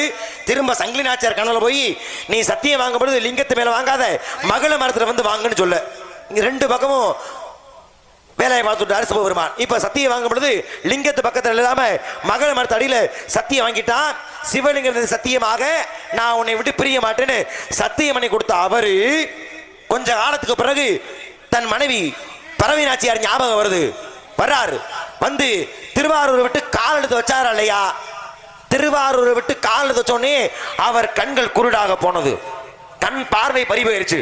கண் பார்வை பறிபோன பிறகு ஒவ்வொரு ஆலயமா போறாரு, பதிகம் வர்றாரு, இறைவனை வணங்குறாரு. பார்வை கிடைக்குது. காஞ்சியில் உள்ள ஏகாம்பரேஸ்வரநாதர் என்று சொல்லக்கூடிய இறைவனை பணிந்த பிறகு அவருக்கு 2வது கண் பார்வை கிடைச்சிருச்சு. முதல் கண் பார்வை எங்கே கிடைச்சிச்சு? நீங்க தான் சொல்லணும். எனக்கு கேள்வியா தானே. அது இங்கேதான் திருவாரூரிலே கமலாம்பிகை குளத்தில் விழுந்த பிறகு அவர் கண் பார்வை கிடைத்தது. அப்ப 2 கண்ணை குருளாக்கிட்டார். ஏன்? என் மீது சத்தியம் பண்ணி சத்தியத்தை மீறியதற்காக கண் பார்வை பறித்த அவரு திரும்ப கண்ணை கொடுத்தார் சுந்தரமூர்த்திக்கு. ஒவ்வொரு ஆலயமா போய் பதிகம் பாடினார். திருவாரூர்லயும் காஞ்சிபுரத்திலையும். போதுமா? அப்படியாவது ஒரு பாட்டை கேட்டுக்கிட்டே இருக்கணும்னு அவருக்கு ஆசை. அவர் ஆசை. கண் பார்வை கூட போனாலும் இவர் நம்ம மீது இத்தனை அன்பு மரியாதை வச்சிருக்காங்க தெரிஞ்சுக்கிறதுக்காக. அருமையான விளக்கம். இதை நான் ஏத்துக்கிறேன், மறுக்க முடியாது. மொத்தத்தில் சுந்தரமூர்த்தி நாயனாருக்காக சிவபெருமான் இதே திருவாரூர் வீதிகளிலே 2 பொண்டாட்டியை சமாதானம் பண்றதுக்காக நண்பருக்காக நடந்து போனாரா. அதனாலதான் திருவாரூரில் பிறந்தோருக்கு நான் அடிமை அப்படின்னு சிவனே சொன்னாரா. அப்ப சிவனே வந்து நடமாடிய ஒரு மண்ணு, ஒரு ஊரு. அதே திருவாரூர் கமலாயக்குளத்து இன்னொரு சிறப்பு இருக்கு. 63 தண்டியடிகள் ஒருத்தர். ஏன்னா இங்க எப்படி மதுரையில சமணத்தை ஒழித்து சைவத்தை ஞான சம்பந்தபுரம் மீட்டாரோ அதே மாதிரி நமினந்தி அடிகள், தண்டி அடிகள் கமலாய குளத்தை தோண்டி அந்த சமணருடைய கொட்டத்தை அடக்கிய ஒரு சிறப்பு. அதுவும் திருவாரூர். இந்த கமலாய குளத்தை தண்டி அடிகள் அவர் பேர். அது மட்டும் இல்ல, அப்படி பார்க்க போனீங்கன்னா நவகிரகங்கள் நேர் வரிசையாக இருக்கக்கூடிய ஆலயம் எது அப்படின்னா அதுவும் திருவாரூர் தான். ஆமா, இத்தனை சிறப்பு உள்ளது திருவாரூர். சரி, என்ன பண்ற இந்த இடத்துல? அதெல்லாம் சரிதான். இந்த ராத்திரியில தினமும் கதவு திறக்கிற கோயில் எதுன்னு கேட்டேன். ராத்திரினா 6 மணி தானே. ஆமா. 6 மணியை வந்து சாயங்காலம்னு சொல்லலாம். நீங்க கேட்டது அந்த ராத்திரின்னு சொல்ல மாட்டாங்க. ஆனா 12 மணியை யாரும் சாயங்காலம்னோ விடிய காலம் சொல்ல போறது இல்ல. அது அந்தி பொழுது நள்ளிரவு. நள்ளிரவு தான். வாரத்துல ஒரு நாள் திறக்கிற கோயில். ஒரே நாள் தான். நீ சொன்னாப்ல 6 நாள். இது ஒரே நாள் தான். சொல்லுங்க. சொல்லு. ஏன் நான் சொல்லணும்? ஏன் நான் சொல்லணுமா? இன்னைக்கு இவ்வளவு நேரம் வாய் காது வரைக்கும் போச்சு, புரடி வரைக்கும் போச்சு, அதை தாண்டியும் போச்சு. கேட்டீங்க, கேட்ட கேள்விகளுக்கு பூரா நான் பதில் சொல்லியிருக்கேன். மறுக்கல. இப்ப நான் சரி, இப்ப நான் சொல்லலன்னு சொல்லு. நான் சொல்ல கேட்டதுக்கு சொல்லலன்னு சொல்லு. உங்களை தப்பு சொல்லல. என்ன ஏங்க இங்க பாரு, உனக்கு பிடிக்காத விஷயம் தெரியுமா? எவ்வளவு விவரம் பேசினாலும் ஏதாச்சும் புள்ளி வச்சுட்டு உங்களுக்கு நீ என்ன எதிர்பார்க்கிற? என்னதான் நாரத பேசணும்பா, வண்டியம்மா அந்த ஒரு கேள்வி கேட்டுச்சுப்பா, அதுக்கு நாரத சொல்லல பாருப்பா. இப்ப இதுக்கு நான் சொன்னேன்னு வச்சுக்கவே, இன்னமும் நீ கேள்வி கேட்டுதான் இருப்ப. அதனாலதான் ஏன் கண்ணு போனாலும் பரவாயில்ல, ஓ 2 கண்ணை குருடாக்கலாம் தான் நீ பதிலே சொல்ல முடியாத அளவுக்கு ஒரு கேள்வி கேட்டிருக்கேன். நீங்க கேட்ட கேள்வி பதில் சொல்ல முடியாதுன்னு நீங்க நினைக்கிறீங்க. ஏன் நீ நினைச்சீங்க? இப்ப சொல்ல முடியாது. நீ நினைச்சீங்க. என்ன நினைக்கிறேன்? உங்களால நினைக்காத. நீங்க சொல்ல முடியாதுன்னு ஏன் நினைக்கிற? ஐயோ, அந்த ஆட்டம் ஆடக்கூடாது. சரியா? இவ்வளவு ஆட்டம் ஒழுங்கா பேசிக்கிட்டு இருக்கேன். சிவரஞ்சனிக்கு இவ்வளவு ஆட்டம் ஆகாது. முதல்ல சிவரஞ்சனின்னு பேரை சொல்றேன். உன் பேர் அதானே. உங்களுக்கு பக்குவம் பத்தாது. எது பத்தாது? முதல்ல பேச்ச குறைங்க. ஏன் பக்கம்? எனக்கெல்லாம் நீ ஒன்னும் பாடம் எடுக்காத. பக்குவத்தை பத்தி உங்களுக்கு யாரு பாடம் எடுக்கிறேன்னு சொன்னா இரு, நான் எடுக்கிறேன். நான் ஒரு சின்ன விஷயம் கேட்கவா? என்னது? உன் பேர் சிவரஞ்சனி, மேடையில பதிவு பண்ண தப்பாவே இருக்கட்டும், பக்குவம் பார்த்தா சொல்றீங்க. நான் நாடகத்துக்கு 2007 வந்தேன். அப்ப என்ன உனக்கு ஒரு 15-16 வயசு இருக்குமா? அப்ப நீ சண்டை போட்ட ஆளுலாம் யார் தெரியுமா? நான் பார்த்திருக்கேன். நாடகம் பார்த்து நான் நாரதம் வந்தவன். முத்தப்பா மாமாவோட சண்டை போட்டு 5:30 மணி வரைக்கும். ஏன் அரங்கேற்ற நாடகம் உனக்கு ஞாபகம் இருக்கான்னு தெரியல. அதுதான் என் முதல் அரங்கேற்ற நாடகம் முத்தப்பா மாமா நாரதர். என் அறிமுக காட்சி மட்டும் நான் பண்ணேன், மற்றபடி சந்திப்பு எல்லாமே அவர் தான் பண்ணாரு. அந்த நாடகத்துல அந்த நாடகத்துல நீங்க 2 சண்டை போட்டு 5:45 ராஜாவோட வெட்டிய. ஏன் அப்ப உன்னையோட ஒரு வயசு மூத்தவர் தானே. முத்தப்பா பேசியா? ஏன் அப்ப இனிச்சிச்சு? எங்க மாமே ஆறுமுகம் மாமா நாலு இப்படித்தான் இருப்பாருன்னு வாழ்ந்து காட்டினாரு தெய்வத்தில். ஏன் சண்டை கட்டி ஏறல? அப்பதான் உனக்கு பக்குவம் இருந்துச்சு. திருப்பி நான் கேட்கும் பொழுது பக்குவம் இல்லையா? அது என்னோட தொழில். இதுவும் என் தொழில் தான். உனக்கு அது தொழில்னா எனக்கு வேலை வெட்டி இல்லாதா? பாருமா என்ன சொல்ல வர்றாருன்னா, இன்று மாலை சூரிய அஸ்தமனத்துக்குள்ளாக உனக்கு முருகப்பெருமானுக்கும் கத்தி தொலைது. ஏற்கனவே நீங்க தான் நேரம் ஆயிடுச்சுன்னு சொன்னீங்க. அப்புறம் உள்ள உடனே சீனா புடிச்சு இழுக்கிறேன்றது நாரதர் வந்து கூட்டி எதுக்கு செய்யற? ஏன் போறீங்க? சீனா புடிச்சு இழுக்கிற எதுக்கு? சீனா புடிச்சு இழுக்கிற அன்னைக்கு என்ன கடப்பார ஒசர இல்ல கடப்பார தூக்கிட்டு வர்ற? ஏன் செய்யறான்னு கேக்குறேன். பத்தி பாத்து எனக்கு பக்குவத்தை பத்தி எனக்கு பக்குவத்தை பத்தி நீ பாடம் எடுக்கிறீல. ஏது உனக்கு பக்குவம் இல்ல? ஒரு கதையை எப்படி முடிக்கிறன்ற அந்த என்ன இல்ல? ஒரு விஷயம் புரிஞ்சுக்கங்க, நீங்க முடிக்க போகையில உங்கள்கிட்ட ஒரு கேள்வியை கட்டி நிப்பாட்டினா குற்றம் தப்பு. ஆனா என்னக்கா, நான் முன்னாடியே ஒரு கேள்வியை கேட்டுறேன், அதுக்கு பதில் சொல்லாம எப்படி உள்ள போவீங்க? விஷயம் என்ன தெரியுமா? நீ அவ்வளவு நல்ல மனுஷன் நீ இல்ல. இப்ப இதுக்கு நான் சொன்ன வச்சுக்கவே, இதோட நீ நிப்பாட்ட போறியா? நிப்பாட்ட மாட்ட. இப்படியே நீ தொடர்ந்து அது உன் பிறவிக்கணும். நீ நினைச்சாலும் அதை மேத்த முடியாது. இருக்கட்டா, தப்பு இல்லையா? ஒரு மேடையில ஒரு சபையில நல்லிக்கோட்டையில இன்னைக்கு ரொம்ப தொலைவு, கொஞ்சம் அந்த சீசன் டைம் நேரமா இருக்கு, வர முடியல. எவ்வளவு நாள் காசு வாங்கிக்கங்க, நாடகம் நல்ல ஆளுக வரணும், எம்பிட்டு காசு வேணும் அதானே கேட்டாங்க. காசை பத்தி யோசிக்கல. அப்ப நம்ம அப்படி சொல்லி கூட்டிட்டு வந்திருக்காங்கல்ல. அப்படி அவங்க காசை பத்தி யோசிக்கிறாலும் தான் இந்த பக்கத்துல மன்னார்குடியிலயோ இல்ல பக்கத்துல ஒருத்த நாட்டிலேயே நாடக இல்லாம இருக்காங்க போட்டு நடத்திருப்பாங்க. நம்ம மீது கலைஞர் மீது கொண்ட ஆர்வம் பாசத்தினாலதான் 210 கிலோமீட்டர் இருந்து கூட்டி வந்திருக்காங்க. சொன்ன ஒரே வார்த்தை, அதனால அவங்க மீது எனக்கு மரியாதை இருக்கு. அவங்க சொன்ன வார்த்தை, யாருக்கு எம்பிட்டு சம்பளம் வேணுமோ வாங்கிக்கோங்க, ஆனா எங்க ஊருக்கு நேரத்துக்கு வரணும்னு நல்லபடியா தர்க்கம் பண்ணி கொடுங்க, அதானே சொன்னாங்க. அப்ப காசை எதிர்பார்க்காம அவங்க அக்கா விட மாட்டேங்க. இது அவங்க என்ன அங்க அவங்க பாசம் எவ்வளவு வாங்கிக்கணும். ஆனா தூரத்துக்கா காசு வாங்கினா தொழிலுக்கு வேறு அவமரியாதை. அங்க பாருங்க, நீ மதுரை டவுனுக்குள்ள கொடுத்தாலும் இந்த சம்பளம் வாங்க போறேன், நீ இன்னும் நீ மெட்ராஸ் இந்த சம்பளம் வாங்க போறேன். சம்பளத்தை பத்தி நின்று பேசாத சரியா? சம்பளம் பெரிய விஷயம் கிடையாது, அது பிரச்சனை இல்ல. நீ செய்யற சேட்டதான் விஷயம். இங்க காசுக்காக வேலைன்றது ஒரு பக்கம், ஆனா இது ரொம்ப முக்கியம். இந்த அக்கா என்ன சொல்றாங்கன்னு கேளுங்க. விடக்கூடாதுன்றாங்க, உங்களை என்ன விடாதீங்கன்றாங்க. பதில கேட்டு முடிச்சிட்டு உள்ள அம்மா பேசாம உட்கார்ந்திருக்காங்க. நீ அவங்கள கோர்த்துட்டு வேலை பார்க்கறியா? அங்க பாருங்க சொல்றாங்களா இல்லையான்னு பாருங்க. விடாதீங்கன்றாங்க, சும்மா உட்கார்ந்திருக்காங்க. எதனால சொல்றாங்க தெரியல. பெண்கள் பெண்கள்ல இருந்து ஒரு நாரதர்கிட்ட ஒரு முக்கியமான ஒரு கேள்வியை கேட்டுவிட்டான், பேசிட்டான். சரி விடு. அதை பதில முடிச்சிட்டு போங்க. ஆனா இப்போ சொல்றேன், பதில் சொல்லுவேன். ஆனா இல்ல இந்த ஏன்னா ஊருக்கு அமைச்சான் கோடிக்கணக்கான ஊரு பேர் இருக்கு. இல்ல இந்த ஊர்ல இந்த ஊரு தான் அப்படின்னா எனக்கு அது பிடிக்காத செய்ய நீ செய்ய மாட்டாயின்னு நம்புறேன். புரியல. ஏன்னா நீ பேர் வாங்குறக்க எந்த எல்லைக்கு போவ அது எனக்கு தெரியும். அப்படிலாம் கிடையாது. எனக்குன்னு சில கட்டுப்பாடுகள் இருக்கு, நியாயம் இருக்கு. நீ அந்த நியாயத்தை மீறி வேலை பார்க்க மாட்டேன். அது எப்படி தெரியுமா? தெரியாத ஆள் வந்தா கூட தட்டி கொடுத்து கூட்டி போறதே இவ்வளவு வசனம் பேசுறான். இதனால நான் அப்படிதான் பண்ணிருக்கேன்.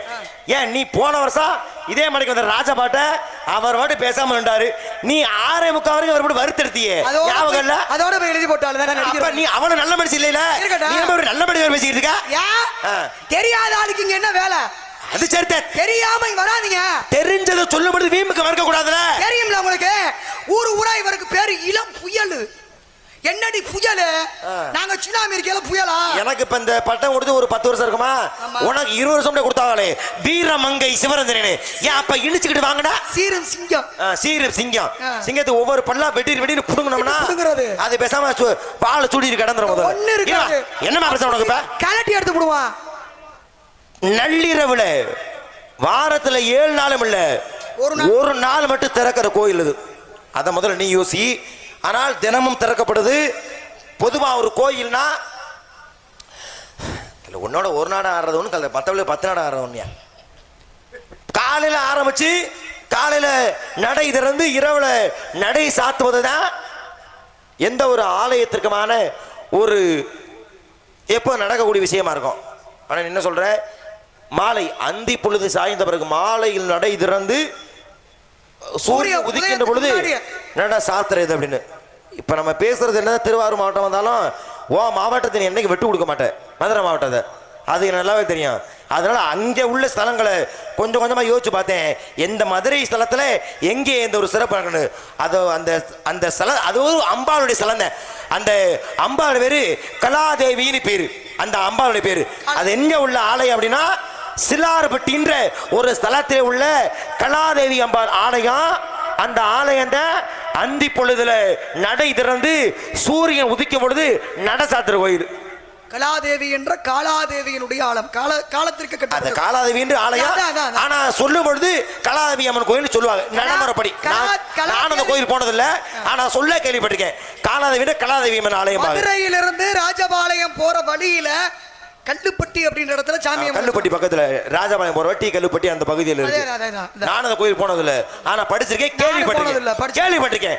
கோயில் இருக்குல்ல, இந்த கோயில் தானே காலாதேவி கோயில் தான்.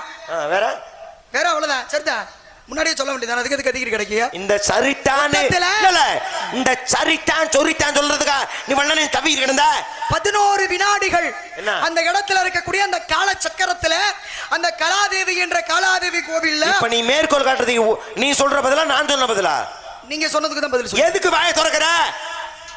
ஊரு பேரு சொல்லிட்டேன், சாமி பேர் சொல்லிட்டேன். உனக்கு என்ன வேலை? ஏங்க அந்த கதையில உனக்கு என்ன வேலை? இத பாக்குறவங்க ஒரு நேரங்காலம் சரியில்லைன்னா நேரா நாங்க சொன்ன மதுரை பக்கத்துல கொஞ்சம் இப்ப இந்த அம்மாவை கேட்கிறேன். இந்த அம்மா கிட்ட நான் சொன்னா இல்லையாமா? சொல்லிடுங்க. இப்ப யார் சொல்லணும்? சொல்ல இது சொல்லணுமா? இந்த இந்த அம்மா சொல்ற இப்படி அந்த அம்மா சொல்லணும். ஏன் நியாயம் தானே சொல்றாங்க. நீங்க சொல்லிட்டீங்க, நியாயம் தானே, தப்பு இல்ல. சொல்லு. ஏன் கதையை மேற்கோள் கட்டிக்கிட்டு இருக்க? சொல்லலாம், ஆனா நேரம் ஆயிடுச்சு. அட அப்பா, இவ்வளவு நேரம் வாயை கொண்டு புரடி பேசுறப்ப நேரம் ஆகல. இப்ப சொல்ல ஊர்ல இருமா, இன்னும் ஊர்ல இன்னும் சாமின்னு தெரியல, மறந்துட்ட. யாருக்கு? நீங்க உனக்குதான். அப்ப ஒண்ணு பண்ணுங்க, சாமி நீ மன்னிச்சுக்கிறங்க அப்படியே மன்னிப்பு பண்ணி கேளு. என்னடா உலகமே அழிஞ்சாலும் தெரியாதுன்னு ஒரு வார்த்தை சொல்லக்கூடாதுன்னு வாழ்க்கையில கொள்கையா வச்சு வாழ்ந்துகிட்டு இருக்கேன். மன்னிப்பு சிரிப்பு வேற. டேங்கப்பா, அப்படி கொள்க கடைசி வரைக்கும் இருக்கணும்னா வாய் சவடால மட்டும் பத்தாது, விவரமும் வரணும். பதில் சொன்ன கூற சொல்லு, கோயில் பேரை சொல்லு. சொல்ல முடியாது. சம்பளம் கிடையாது, ஒண்ணும் கிடையாது. மரியாதையா காலையில நடந்தே நீ மதுரைக்கு போ, உனக்கு அதான் தண்டனை. வண்டியில வேற சிவரஞ்சனி தான் இந்த ஊருக்கு வேணும். வண்டியில போனாலே 2 மணி ஆகும். இதுல நடந்து 40 நடந்து போ, அப்ப வாச்சும் உனக்கு புத்தி வரதான் பாப்போம். என்ன இப்படி எல்லாரும் சிரிக்கிறீங்க? சொல்ல முடியாதுங்கிற நீ வாரத்துல ஒரு நாள் சொல்ல முடியாதுன்னு சொல்றக்கா உனக்கு வண்டி வச்சு அங்கிருந்து ஊட்டியாந்துருக்காங்க. ஏங்க வாரத்துல ஒரு நாள் ஒரே நாள் தான். எந்த நாளும் சொல்லிட்டேன், திங்கக்கிழமைன்னு சொல்லிட்டேன், ஒரே நாள் தான். புரியுதா? போட்டுக்கிட்டு சும்மா நொய். சாயங்காலம் ஒண்ணு சொல்லல, நள்ளிரவு சரியா 12 மணிக்கு. அது எப்படி? நான் ஒரு கேள்வி கேட்கும் போது அது மாதிரியே சாயங்காலம் ஒரு கேள்வி. யார் எப்படி ஏன் பிரச்சனை இல்ல, கோயில் இருக்கு கேட்டிருக்கேன், அப்படித்தான். நான் என்ன சொல்றேன், நேரம் ஆயிருச்சு. ஏன்னா ஒரு சில கதையை படிக்கும் பொழுது சில பிள்ளைகிட்ட எப்படி அதை பேசணும் தோணும். நீ எல்லாம் வந்தேன்னா இந்த கதையை படிக்கும் பொழுது இதை எப்படி அந்த மாதிரி கேள்வியை கேட்கணும் தான் எனக்கு தோணும். கேட்டுட்டு சொல்லு. ஆட்ட என்ன ஆட்ட ஆட்டிட்டா பதில் வந்துருமா? என்ன வாயிரும் அதிகமா பேசு. அப்படித்தான் பேசுவேன். ஏன் மண்டபடி நான் சொல்லிட்டேன், நீ முழிக்கிற, அப்படித்தான் பேசுவேன். நீ பேசுனா நேரம் ஆகி போச்சு. சும்மா நீங்க கேட்கறதுக்குல இவர சட்டம்லாம் கிடையாது ஊருக்குள்ள. சரி, ஒரு ஆள் சொல்லட்டும், நேரம் ஆச்சுங்க. வள்ளி பதில் சொல்ல வேணாம், ஒரு ஆள் சொல்லட்டும், நீ பதில் சொல்ல வேணாம். பதில் சொல்ல போட்டுமானே? அது எப்படி சொல்லுவாங்க? நல்லவங்களா இருக்காங்க, எங்கிட்ட சண்டை எடுத்து இல்லாமல் இருக்காங்க. நியாயத்தின் பக்கம் இருக்கிறார்கள். ஆமா, சொல்லு. நியாயம். ஆமா, அநியாயம். அநியாயம் தான் நீ பண்ற அநியாயம் தான். விடுங்க, சொல்லி தொலைக்கிறேன், விடுங்க. சொல்லு. என்ன எப்படி சொன்னீங்கல்ல, என்ன இப்படி இப்படினா அப்படி அவ்வளவு நல்லதான் கிடையாது. இல்ல சொல்லதான் சொல்றேன். சொல்லு. இல்லனா இந்த எங்க ஆத்தா தானே உனக்கு முதல்ல சப்போர்ட் பண்ணாங்க, அவங்கள்ட்ட மன்னிப்பு கேளு. அம்மா தெரியாதனமா அவங்க சப்போர்ட் பண்ணாங்கன்னா ஏன் பண்ணாங்க? நான் சொல்லிடுவேன்னு அவங்களுக்கு நம்பிக்கை இருக்கு. அந்த நம்பிக்கை கெடுத்துட்டீல? அம்மா எதுக்கு எடுக்கிறேன்? இந்த கெடுத்துட்டீல சொல்றேன். இந்த அண்ணன் பாவம் மாதம் விடுங்க, போனா போயிட்டு வாடா. இந்த செத்தா உன்னையில விட மாட்டேன். ஒன்னு சொன்னா சொல்லு, இல்லையா உத்தரவதி ஆலயத்துக்கு முன்னாடி ஜெயமாதவனை தோத்துட்டேன் அப்படின்னு ஒரு வார்த்தையை பதிவு பண்ணிட்டு முகத்தை பாருங்க. ஆமா, எவ்வளவு சந்தோஷமா இருக்கு. கின்னஸ் கிடைச்சா கூட இவ்வளவு சந்தோஷம் வராது. நீ என்ன அப்படி தோல்வி எடுத்துட்டீங்கன்னா அதை விட என்ன வாழ்க்கையில முக்தி கிடைச்ச மாதிரி தான். அதெல்லாம் எந்த ஜென்மத்தில் நடக்காது. அதெல்லாம் கிடைக்கும் ஏன் கிடைக்கும் போது முயற்சி பண்ணி பாருங்க. அப்ப அது நடக்க கூடாதுன்னா நீ பதில் சொல்லு. சரி விடுங்க. இப்ப என்ன உங்களுக்கு தேவை? பதில் அவ்வளவுதானே. வாரத்துல ஒரு நாள் நடு ராத்திரியில கோவில் திறக்கிற கோவில் இது. இதுதான் கேள்வி. எங்க இல்ல, நம்ம ஊருக்கு பக்கத்துல தான் இருக்கு. ஏன்னா கோபர் மகா கோபர்னு 2 பேர் முனிவர்கள். இவங்க 2 பேர் தவம் பண்ணாங்க. 2 பேருமே சிவபக்தர்கள். சிவன் வந்து பார்க்கணும். அவரை எப்படி பார்க்கறது? இளரத்தால தான் சிவனை பார்க்க முடியும்னு ஒருத்தர் சொல்றாரு, துறவரத்தால தான் சிவனை பார்க்க முடியும்னு இன்னொருத்தர் சொல்றாரு. அப்ப இந்திரனை கூப்பிட்டா இந்திரன் வந்தியா 2 பேத்துல யாராவது ஒரு ஆளுக்கு பேசினா இன்னொரு ஆள் சாபம் கொடுத்துருவாங்கன்னு பயந்துக்கிட்டு நீங்க சிதம்பரத்தில் இருக்க சிவன்கிட்ட கேட்டுக்கிட்டு போயிட்டார். இவங்க 2 பேரும் சிதம்பரம் போக, சிதம்பரத்தில் இருந்த சிவன் சொன்னாரு, இங்க பூஜை முடியட்டும், நட சாத்தட்டும். புரியுதா உங்களுக்கு? நட சாத்தினா இரவாயிரும் இல்லையா? அதான் இரவு திறக்கிறாங்க கோயில. நட சாத்தி முடிக்கட்டும், நான் நீங்க எந்த இடத்துல இந்த பேச்ச பேசுனீங்களோ அங்க போய் உட்காருங்க, வர்றேன் அப்படின்றார். அப்ப சிதம்பரத்துல நட சாத்தின பிறகு நடு இரவிலே இந்த கோபருக்கு மகா கோபருக்கு விளக்கம் சொல்ல வந்தவர், இல்லறமோ துறவரமோ உண்மையான அன்போடு இறைவனை வணங்கும் போது அங்கே முக்தி கிடைக்கும் அப்படின்னு 2 பேத்துக்கும் பொதுவா ஒரு விஷயம் சொன்னார். அப்படி பொதுவா விஷயம் சொன்னதுனால அந்த சிவனுக்கு பேரு பொது ஆவுடையார்னு பேரு. இந்த விஷயம் எங்க தெரியுமா நடந்துச்சு? அன்னைக்கு சிவபெருமான் அங்கே வெள்ளாள மரமாக காட்சி தருகிறார். நம்ம பட்டுக்கோட்டைக்கு பக்கத்தில் இருக்கக்கூடிய பறக்கலை கோட்டை, அந்த பறக்கலை கோட்டையில் இருக்கக்கூடிய பொது ஆவுடையார் கோவில். அந்த பொது ஆவுடையார் கோவில்ல அந்த 2 முனிவர்களுக்காக சிவபெருமான் காட்சி கொடுத்தது திங்கட்கிழமை நள்ளிரவுல. அதனாலதான் இன்னைக்கு நடுராத்திரியில வாரத்துல ஒரு நாள் மட்டும் திறப்பாங்க. முதல்ல நள்ளிரவுல திறந்தாங்க, இப்பெல்லாம் 10 மணிக்கு மேலேயே திறக்க ஆரம்பிச்சிடறாங்க. ஆனா அப்படிப்பட்ட அந்த கோவில்ல இன்னொரு சிறப்பு என்ன அப்படின்னா, நீங்க சொன்ன மாதிரி வாரத்துல ஒரு நாள் ராத்திரியில திறக்கிற அந்த கோவிலை ஒரே ஒரு நாள் மட்டும் பகல்ல திறப்பாங்க. இன்னைக்கு தை பொங்கல் அன்னைக்கு மட்டும் பகல்ல திறப்பாங்க. பெண்களுக்கு முடி வளரணும் அப்படின்னு சொல்லி தென்னை ஓலை இருக்கு இல்லையா, அந்த தென்னை ஓலை விளக்கமாறு எடுத்து கட்டாக அது எப்படி வளருதோ அது மாதிரி பெண்களுக்கு முடி வளரணும் அப்படின்னு அங்க இறைவனுக்கு தென்னை ஓலையை கட்டாக கட்டி படைக்கக்கூடிய ஒரு விஷயமும் இன்னைக்கு நடக்குது. மொத்தத்தில் வாரத்தில் ஒரு நாள் கோவில் திறக்கிறது. பட்டுக்கோட்டைக்கு பக்கத்தில் இருக்கக்கூடிய பறக்கலை கோட்டை அப்படின்ற ஊர்ல என்ன ஊரு? பறக்கலை கோட்டை. பறக்கலை கோட்டை ஒரு எழுத்துல பேரு ஊர் பேர் மாறிடும். பறக்கலை கோட்டை அங்கே இறைவன் பேர் என்ன சொன்ன? பொது ஆவுடையார். ஆவடையார். பொதுவா தீர்ப்பு சொன்னதுனால பொது ஆவுடையார். இறைவனே ஆவடையார் இருந்தாலும் நீ சிக்கியிருப்ப. ஆனா அங்கே அனைவரும் பொதுவாக நின்றதால பொது ஆவடையார்னு ஒரு ஸ்தலத்திலே இந்த சிறப்பு. வாரத்துல ஒரு நாள். இன்னைக்கு வேணா நீ சொல்றமா 10 மணிக்கு அந்த இது வந்துடலாம். ஆனா ஸ்தலம் உருவாக்கப்பட்ட பொழுது எத்தனை மணி? நள்ளிரவு தானே? நள்ளிரவு தான். அப்ப அந்த ஸ்தலம் என்ன சொல்லும் அதை தானே நம்ம கேட்கணும். ஏன்னா நள்ளிரவுல காட்சி கொடுத்ததுனால நள்ளிரவுல தான் கோவில் திறக்கணும் அப்படின்னு ஒரு முறை. இன்னைக்கு கொஞ்சம் மாறுதலா இருக்கலாம். அதே நான் பார்த்ததுல சில பேர் ஆரம்ப காலத்துல ரொம்ப ஆக்ரோஷமா இருப்பாங்க. காலங்கள் போக போக சாந்தமா. இப்ப நான் ரொம்ப ஆக்ரோஷமான இப்ப எவ்வளவு சாந்தமான குணமுள்ள மாறிட்டேன். ஆனா நான் பார்த்தவரை பார்க்கும் போது எப்படி ஆக்ரோஷமா வெறி கொண்டு தெரிஞ்சியோ.